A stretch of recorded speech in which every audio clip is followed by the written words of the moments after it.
It started with a laugh. Not hers, mine.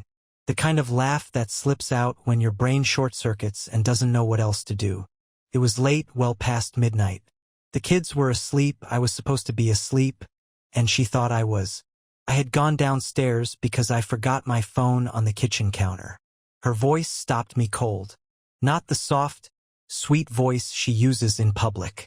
No, this one had teeth. She was on the phone. Sharp, low, calculated. I stayed behind the corner of the hallway, invisible. Her words carved the air like a blade. Once I set him up in court, I'll get the kids, the house, and everything. Everything. At first I thought I misheard. You know that moment when your chest tightens like it's bracing for impact? That was me, standing barefoot on cold hardwood, frozen in the dark. She laughed again. Confident. Cunning. It was a laugh I hadn't heard before. A new version of her. One I never met. One I never invited into our home. I didn't recognize the voice that came out of me either. It was silent. Hollow. I backed away, climbed the stairs like I was underwater, and sat at the edge of our bed until sunrise. She came to bed eventually, smelling like wine and winter air. Not a word. Not a glance. She just slid under the covers and turned her back. Like I was already gone. Like she was already practicing for a life without me. But this wasn't heartbreak. It was war. And I wasn't going to lose. By noon, I had emptied our joint accounts. Savings, checking, the emergency fund. Everything legally mine I pulled. I canceled the automatic mortgage payment. Paused every card. Killed the utilities under my name. Changed my login credentials. Replaced the backup keys she didn't know I moved. I wasn't reacting. I was planning. Quietly. Systematically. Because if she thought I was going to sit in a courtroom like some dumb, stunned husband while she smiled in heels and walked away with my life, she hadn't paid attention all these years. She underestimated me. I called a lawyer, not just any lawyer, but the kind of man who thrives in the cracks of the system, who knows every shadow in family law and smiles while walking into fire. I told him everything. Every word she said. Every transaction I'd already reversed. And then I told him my plan. I'm not going to fight her, I said. I'm going to vanish. Leave her with the shell she tried to turn me into. He didn't blink. He leaned in and said, "Do it clean. No warning. No chaos. And when she's confused, hit her with the silence." That night, I didn't speak to her. The kids were at her sister's for a weekend sleepover. She spent most of the evening on her phone, typing with a sly smile, like the pieces were falling into place. She had no idea I had already set fire to the board. The next morning, I was gone. No note, no goodbye, no trace. I took a single bag, a laptop, and the documents I needed. I left her with the empty bank apps, the frozen credit cards, the echo of her own plotting ringing in that house like a curse. I watched her reaction from a distance. I had installed cameras weeks ago when I first noticed something was wrong.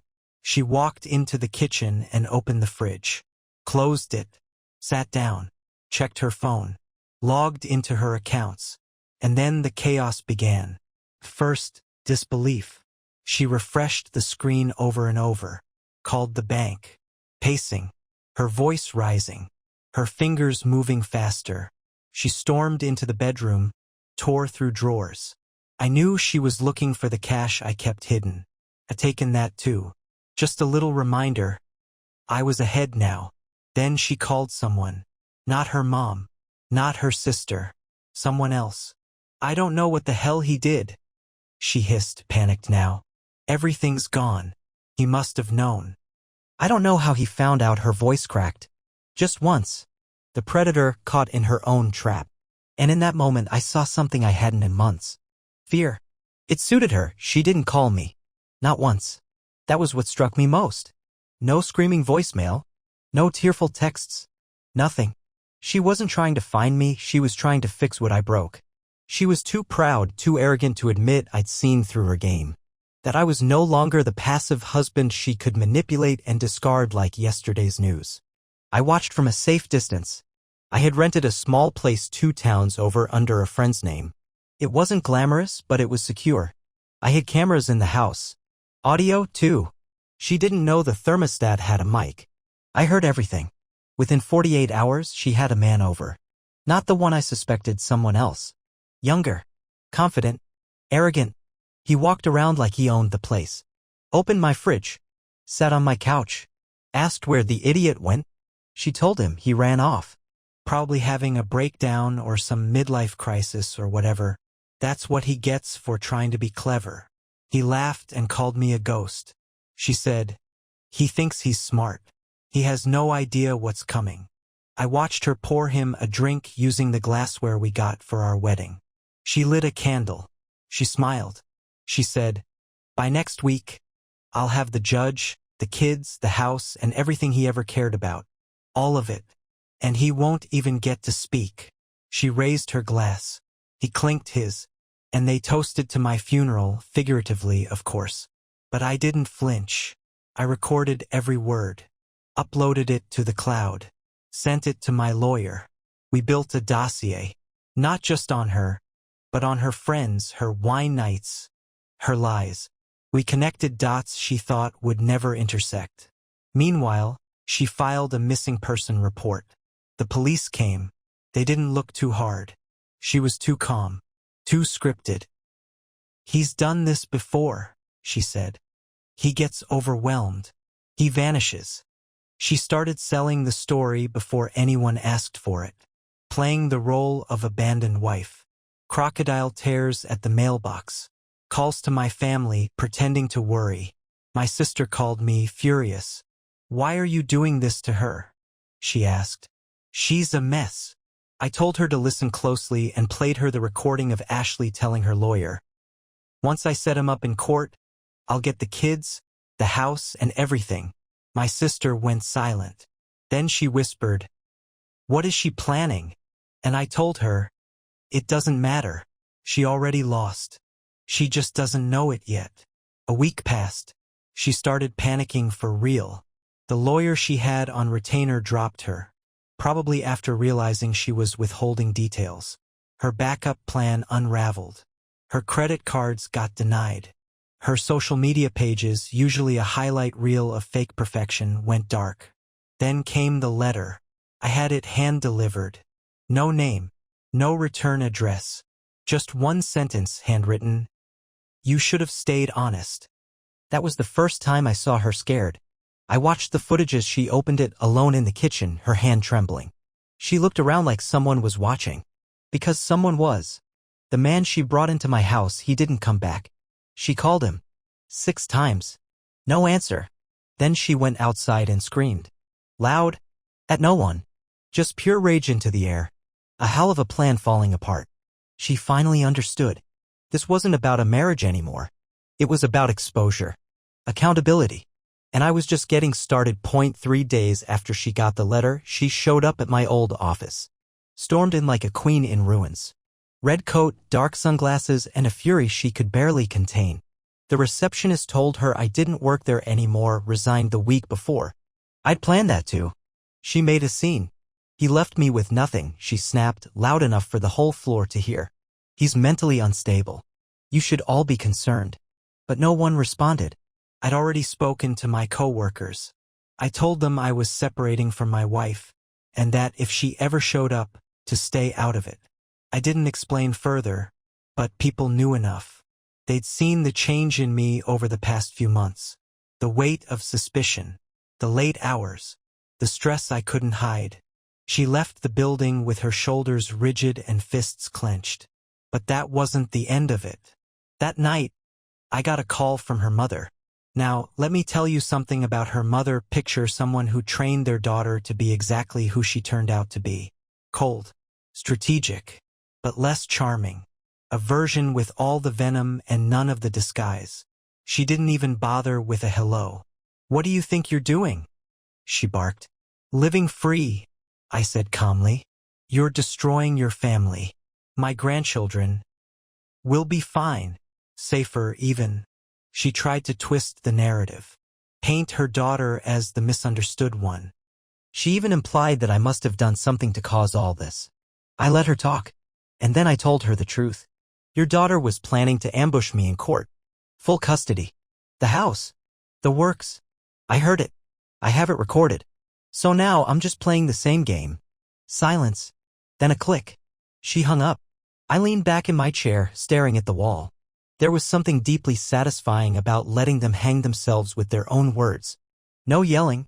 No revenge plot with fireworks. Just quiet, precise retaliation. But I wasn't prepared for what happened next. 2 days later, my lawyer called.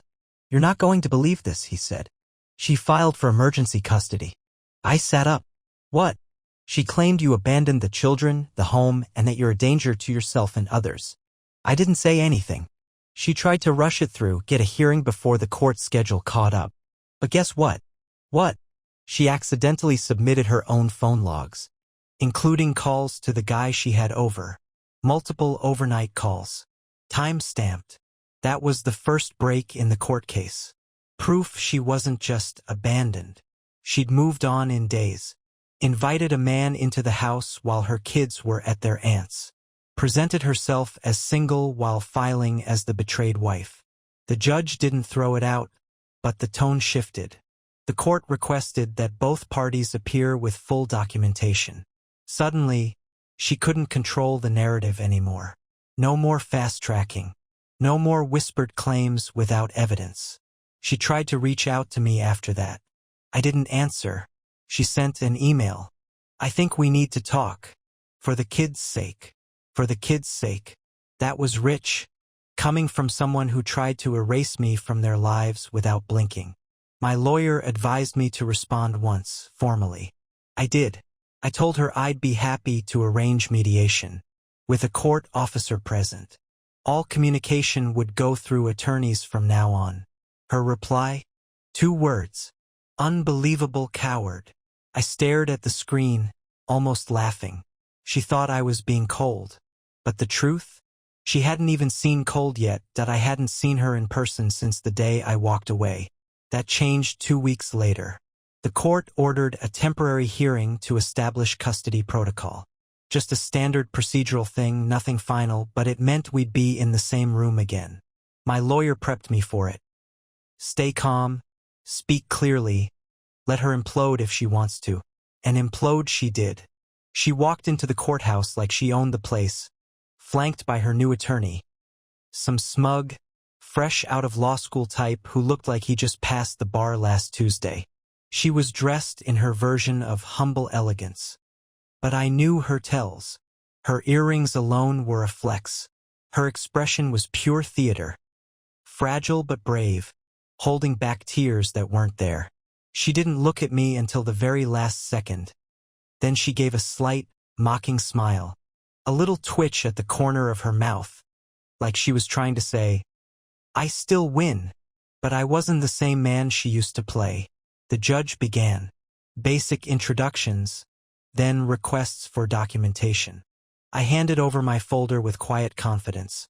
Financials, the timeline of events, my correspondence with her lawyer, and the piece de resistance. A transcript of her recorded phone call plotting to set me up in court. Her side didn't see it coming. Her attorney froze, blinked fast, and asked for a recess. The judge narrowed her eyes and told him, You'll have time to review it before trial. For now, we move forward. That's when Ashley broke. I can't believe he's doing this, she said. Too loud, too sharp. The judge looked up. Mrs. Dawson, please remain composed. She snapped. He left, abandoned us, took everything. Now he's twisting it all to make me look like the villain. I stayed still. My hands didn't move.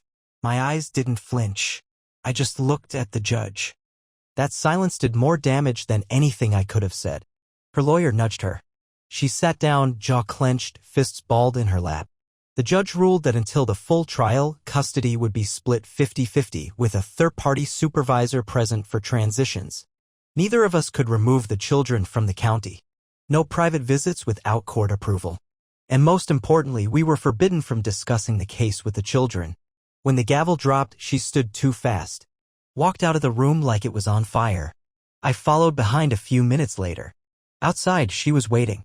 Alone. You think you've won? She hissed, stepping into my path. You think this is over? I looked her in the eye for the first time in months. No, I said, but I think you've finally met someone who knows how to play your game. She leaned closer, her voice cold and sharp. You have no idea what I'm capable of. I didn't blink. I used to think that, I told her. Now I just think you're sloppy. She stared at me like she wanted to scream, cry, hit something, all at once. But she didn't. She turned and walked away, heels tapping furiously against the marble floor, leaving behind the echo of someone who just realized the rules weren't hers anymore. I watched her disappear into the crowd. That was the moment I knew. This wasn't about survival anymore. This was about exposing the whole thing. The truth she'd buried under years of manipulation and smiles. And I was just getting warmed up. A week after the hearing, the masks came off. She started texting me, not to talk about the kids, not to find peace, but to provoke. She'd send messages like, you really think they'll believe your version? Or, let's see how calm you are when they take the kids. Not threats, not quite. Just pressure points. Subtle digs laced with venom. She was trying to get me to break, to say something stupid she could twist in court. But I didn't give her the satisfaction. Instead, I let her bury herself. I had her messages forwarded straight to my lawyer. Documented. Archived. Every accusation, every manipulation attempt, every baited hook she threw my way. I handed it to people who knew exactly what to do with it. Meanwhile, I focused on the kids. Seeing them again for the first supervised exchange was a punch to the chest. Emma ran into my arms and wouldn't let go for 10 full minutes. Logan didn't say much. He just clung to my leg, eyes wide and quiet. I saw confusion in their faces, fear, and something else. A new kind of tension. They'd been told things. Not directly, she was too clever for that, but in whispers, implications. Hints that Daddy had abandoned them, that I was sick or not safe. Emma asked, are you coming home now, or just visiting? That nearly broke me. I sat them down and said exactly what I was legally allowed to say. I will always be your dad. That doesn't change. You're not the reason I left. And I didn't go far. I'm just giving Mommy space. Emma blinked. Did you fight? A little, I said. But I'm not fighting you. Ever. They nodded. But I could see it, the doubt, the questions, the damage she was planting. I dropped them off at the arranged time. She stood by her car, arms crossed, sunglasses on even though the sun had gone down. She didn't say a word as the kids got in, just stared at me, cold and unreadable. Then she smiled. But this one wasn't her usual smug grin. This was different. It was a smile that said, I still have something you don't know about. The next day, I found out what it was. My lawyer called. Her side just filed a motion for emergency protective custody. They're claiming you've been emotionally manipulating the children during visits. They attached a written statement from Emma. My stomach dropped. That's impossible, I said. I never said anything outside the agreed boundaries. I believe you, he said. But this wasn't written by a 9-year-old. We'll fight it, but be ready. She's trying to move fast again. She'd written the statement herself, or coached Emma to say it and transcribed it. It was filled with language no child would naturally use. Pattern of unstable behavior, potential emotional endangerment, erratic detachment. Phrases no child that age could form alone. She was weaponizing our daughter. It was beyond betrayal now. This wasn't just a broken marriage. This was sabotage. My lawyer moved quickly. We filed for a child psychologist to be brought in as a neutral evaluator. Someone trained to see through coercion, to protect the kids from being used as pawns. And then I made a move she never expected. I contacted one of her old friends. Someone she cut off years ago during one of her infamous cleansing phases, when she decided half her circle was beneath her. Someone who knew her before the masks hardened. She agreed to meet me. Over coffee, she told me things I hadn't known, patterns, past lies, the same manipulations she used on others. And then she handed me something I never saw coming, a journal. Ashley's journal from 5 years ago. She'd left it at her friend's place once and forgot. Pages of unfiltered thoughts, including an entry that read, "If I ever needed to take everything, I'd start with the kids." That's the easiest way to break someone. Brian loves them too much. That's his crack in the armor. My hands shook as I read it. And that's when the fear turned into fire. She didn't just want to win. She wanted to crush me. But now, I had her confession in her own handwriting. And I planned to burn her entire strategy with it.by the time the emergency custody hearing rolled around, the game had changed.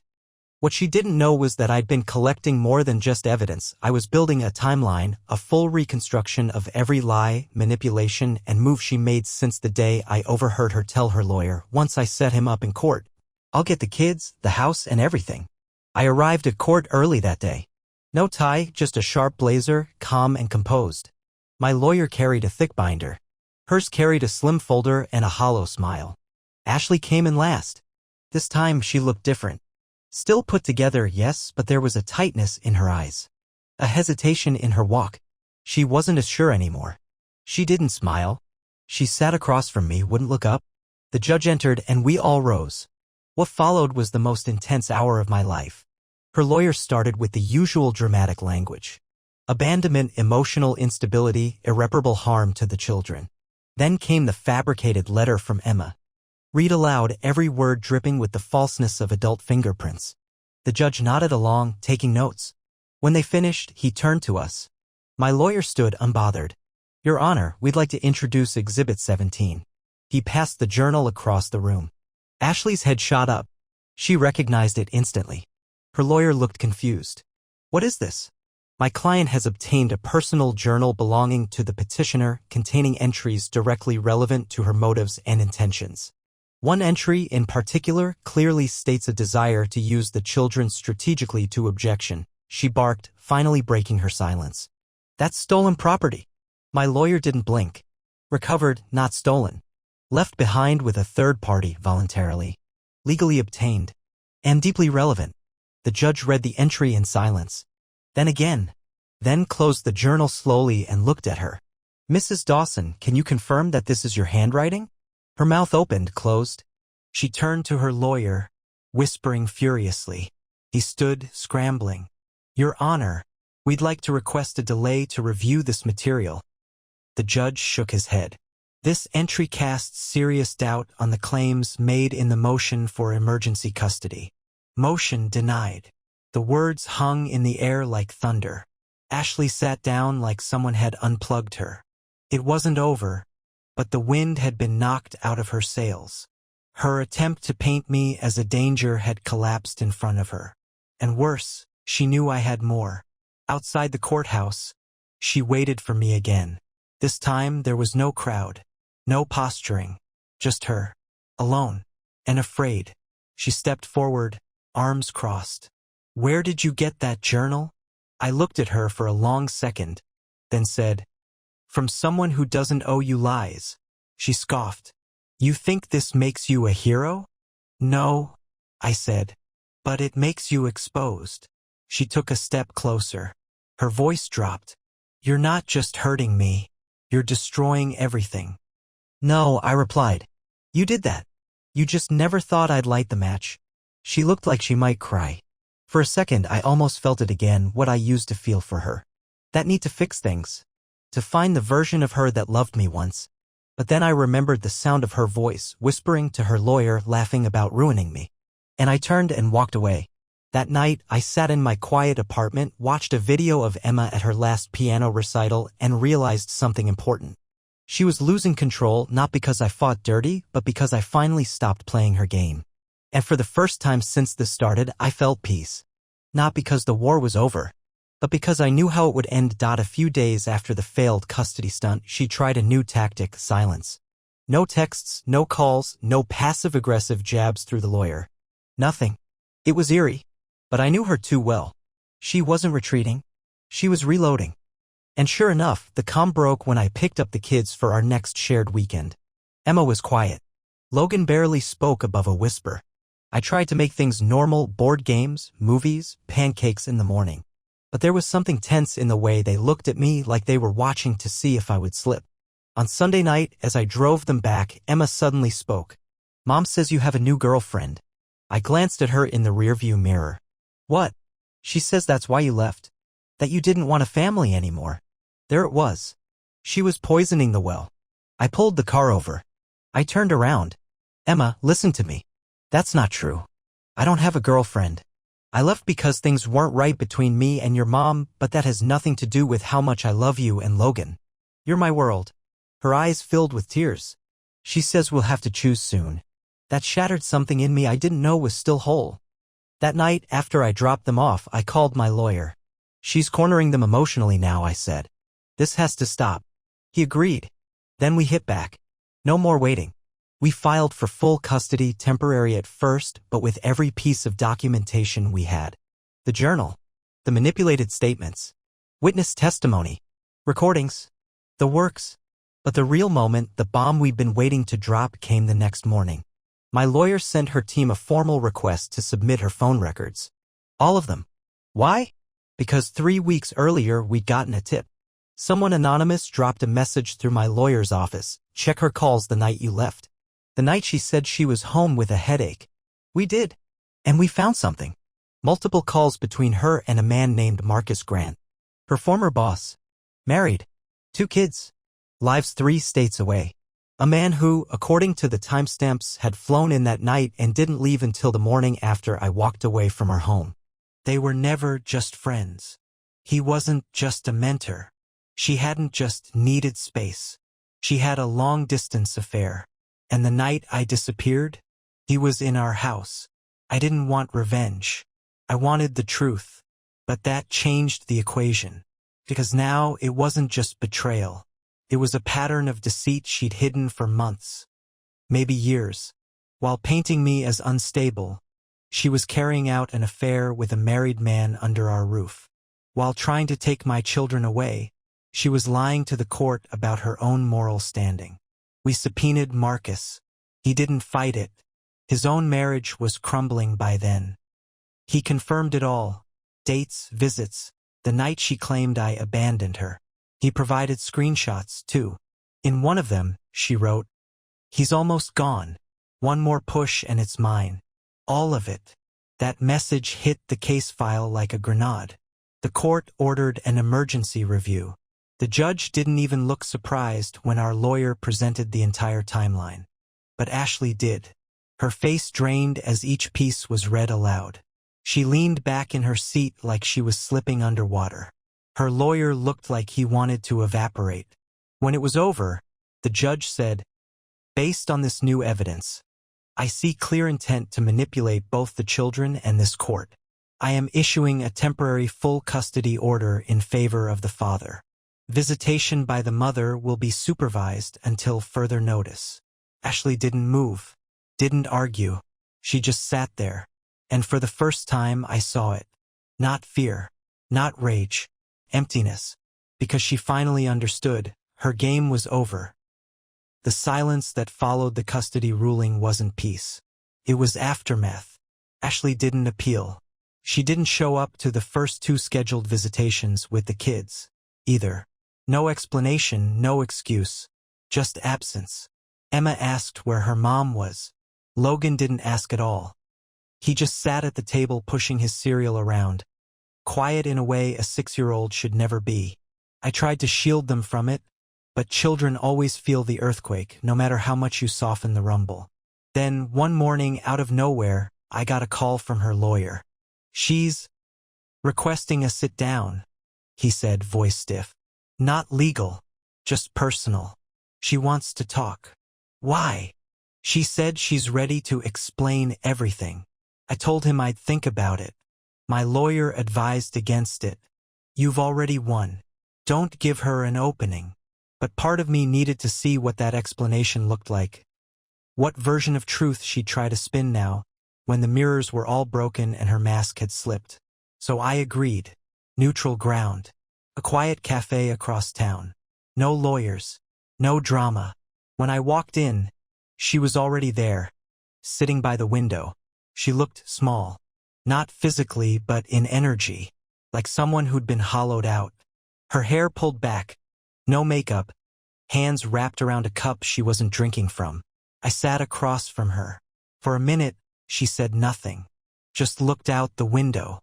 Then finally, "You were never supposed to hear that call." I stayed silent. I wasn't going to go through with it. The court thing. I was just angry. I raised an eyebrow.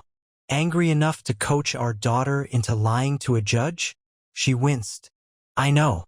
I crossed a line. You didn't cross it. You built the road to it. She sighed, eyes glossy but dry. I wanted control. For once. Everything in my life felt like it was slipping away. And when you started pulling back, I panicked. I pulled back because you were already gone, I said. A long silence. Marcus wasn't supposed to mean anything, she whispered. It started after that night we fought about the Hawaii trip. You remember? You said we couldn't afford it. I felt invisible. So you let another man sleep in our bed? Her eyes finally met mine. I wanted to hurt you, and there it was. Not regret. Not a plea for forgiveness. Just honesty. Twisted, raw, selfish honesty. I nodded slowly. Well, mission accomplished. We sat in silence. The waitress came and went. No one touched their drinks. Then she said the thing that shocked me more than anything. I don't want to fight anymore. I won't contest custody. I won't push. I know I've lost. I searched her face for sarcasm, manipulation, the usual smirk she wore when she thought she was ahead. But it wasn't there. She looked defeated. Not the kind of defeated that plots revenge, but the kind that sees the scorched field and finally understands there's nothing left to burn. I've made appointments, she said softly. Therapist. Career counselor. I'm going to sell the house. I said nothing. She looked at me, desperate for something. Validation? Mercy? Say something, she whispered. So I did. I hope you figure out who you really are before the kids grow up and realize you never did. That hit? She blinked rapidly, nodded once, and stood to leave. As she reached the door, she turned back. For what it's worth. I did love you. I didn't respond. Because whatever that had been, whatever love she thought she felt, it wasn't the kind that protects or nurtures. It wasn't the kind that makes you stronger. It was the kind that poisons slowly, sweetly, until you stop noticing the taste of it. I watched her walk away one last time. And I didn't feel triumph. I felt clean. The days that followed were quiet. Not the tense silence that used to hang in the air when Ashley and I coexisted under the same roof, when everything felt like it was about to snap, but real silence. Peaceful. The kind that creeps up on you after war, when you finally lower your shoulders and realize you've been clenched for months without noticing. Emma laughed again. Logan asked to build Lego cities. I started sleeping through the night. Small things. But when you've been surviving instead of living, small things are everything. Then came the letter. Not an email. Not a call. A letter. Handwritten. Delivered by courier, no return address. It was from her. The first line, "This isn't for the court. It's not for you to use. I just need to say it." The letter was 5 pages long. It rambled, spiraled, stumbled through her logic. She talked about how she'd built an identity around being the one in control, how she'd watched her own mother manipulate her father and promised herself she'd never be the weak one. She said she confused power with worth and strategy with love. She admitted to using Marcus. To lying about the kids. To rehearsing court lines in front of a mirror while convincing herself it was for their best future. She confessed to checking my location history every night long before I noticed her pulling away. Paranoia disguised as protection. She wrote, "I wanted you to suffer because I couldn't stand that you were slipping through my fingers and I didn't know why. So I invented reasons to blame you. I made you the villain because that way I wouldn't have to be the woman who broke everything." I read it 3 times. Then I folded it, put it in a drawer, and left it there. Because as much as I wanted to believe it came from a place of real reflection, part of me still saw the familiar pattern, an attempt to close a wound she opened without ever really cleaning it. There was no apology in that letter. Only explanation. An explanation, while dressed in prettier language, still isn't remorse. But life doesn't wait for us to sort feelings. Emma's school called the next week. She won a local writing competition and was heading to a state-level contest. I took her out for ice cream to celebrate. She asked if her mom would come. I paused. She might if you want her to. Emma stared into her cone. Only if she's the version that says nice things again. Not the one who yells at dinner. That stuck with me. Children don't remember arguments like adults do. They remember feelings. Tension. Energy. The things unsaid. So I called Ashley. Told her about the contest. Told her Emma wanted her there. But only if it was her. Not the courtroom actress. Not the strategist. Just Mom. She was silent for a long time. Then she said, "I'll sit in the back. No drama. I promise." The day of the contest, she showed up 5 minutes late, dressed down, no makeup, holding a small bouquet of white lilies. She waved at Emma from the back row and didn't approach, didn't push. When Emma finished reading her story, about a girl who ran away from a house that whispered lies, Booty took the long way home that night.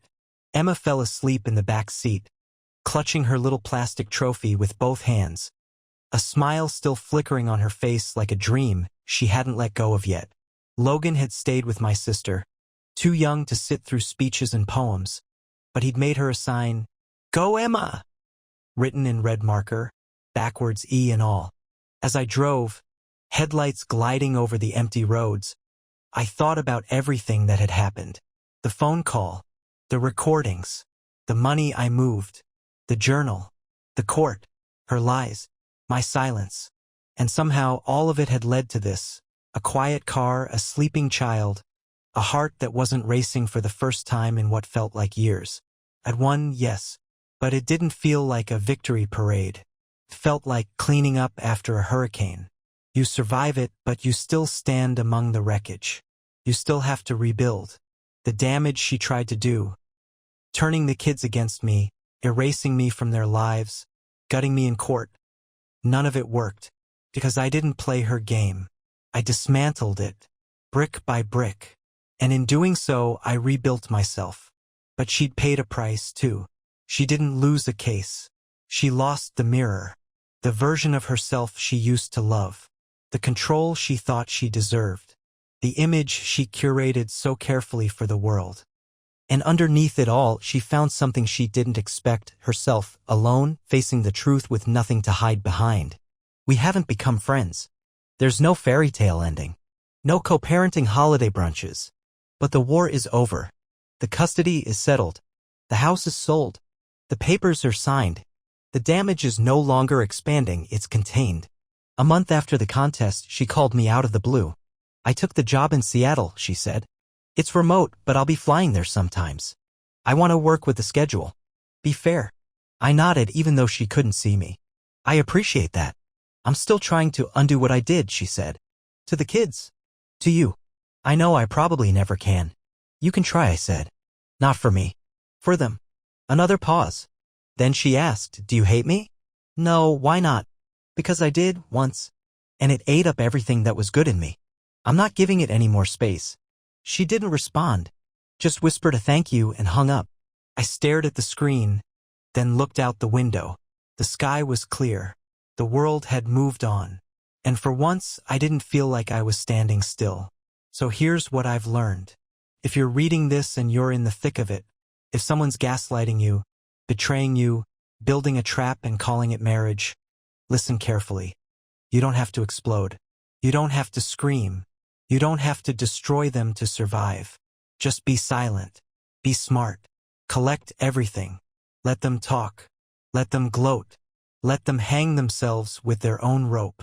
And then, when the time is right, walk away without fear. Walk toward your peace.